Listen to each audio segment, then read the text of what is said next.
Hello everyone and welcome to another Pyro Gaming video. Update 2.0 is now live and available for download on all three platforms. It brings with it several changes that you will notice immediately the first time that you log into Destiny 2 after installing it, but it's worth noting that this is not actually the Forsaken update. This is a preload essentially for Forsaken, and on September 4th you will have to download another patch and that will make the Forsaken content go live in-game. Now, it should go without saying that all day today, Bungie has been dropping all kinds of little tidbits of news and info as to what we can expect, not only in Forsaken, but beyond Forsaken throughout the duration of Year 2, and that's what we're going to focus on this video.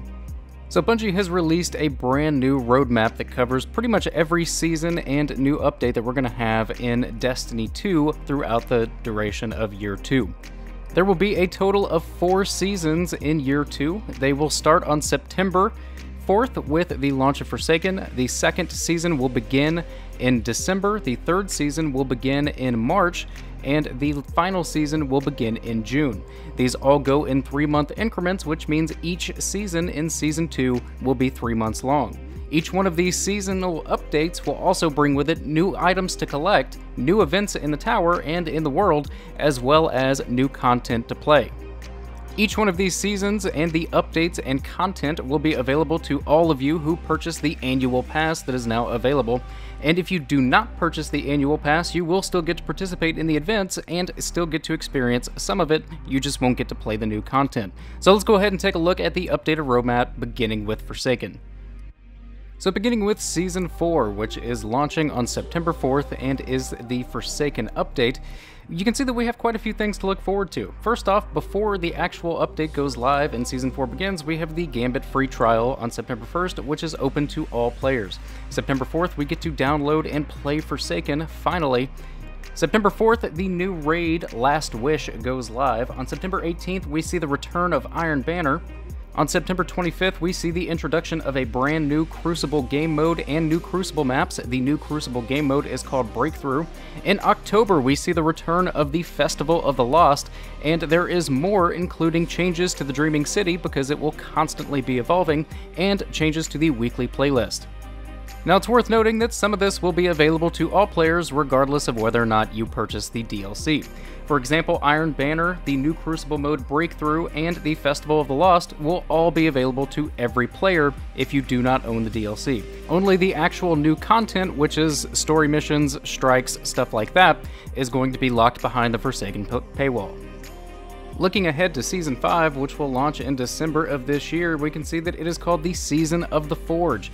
On the left, you see what will be available to all players who do not own the annual pass, and on the right, you can see what will be available to the players that do own the annual pass. This season will bring the return of the Dawning, an event that we had in Destiny 1 that a lot of people enjoyed, and it will also see the return of something that fans have been asking for since Destiny 2 launch, and that is heavy machine guns.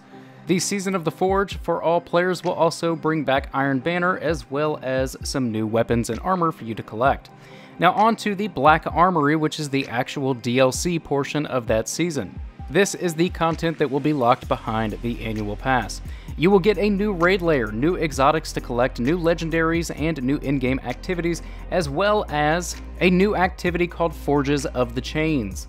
Bungie has not said what size this DLC will be in terms of comparing it to another DLC, but I would say it's a safe bet to say that these are probably going to be about the size of Curse of Osiris or Warmind, somewhere probably in between those two, since Curse of Osiris was more on the smaller side of things and Warmind was actually a pretty beefy update.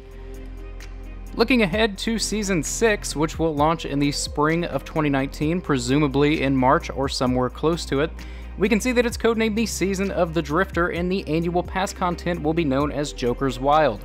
Carrying on with the free content on the left and the paid content on the right, we can see that the free content will be new weapons, new Crucible content, Iron Banner, gameplay updates, and seasonal rankings, as well as a brand new event that is yet to be announced. They're keeping it a secret.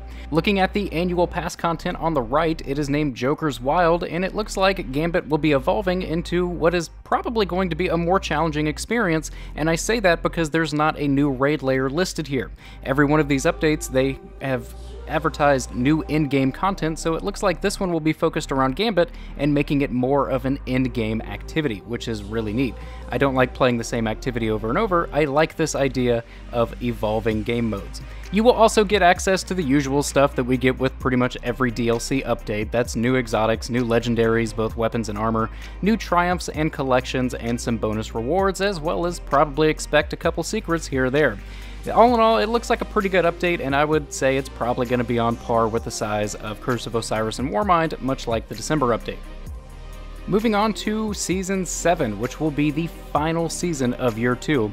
This update is scheduled to launch in summer of 2019, presumably around June. And again, we have our free content available to all players on the left and the paid content requiring an annual pass on the right. Bungie is keeping the name of this season under wraps, as well as the name of the event a secret, and if I had to guess based on Bungie's history, I would say that this is going to be some kind of event similar to like a Moments of Triumph, Age of Triumph, Solstice of Heroes type thing. That's typically what they do to close out a year in Destiny, or at least they have going back to The Taken King, and even in Vanilla Destiny 1, like the very first year. The summer is always about, you know, remembering what you did and doing your triumphs and all that stuff. So it's speculation, but I would say it's a safe bet to say that that's what this season is going to bring. The annual pass content for this season's update will be Penumbra, which I don't know if I'm saying right.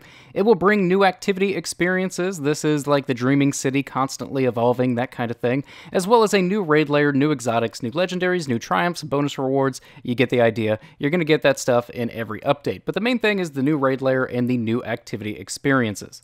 But there you have it, guys. That is your current roadmap for content in Year 2 of Destiny 2.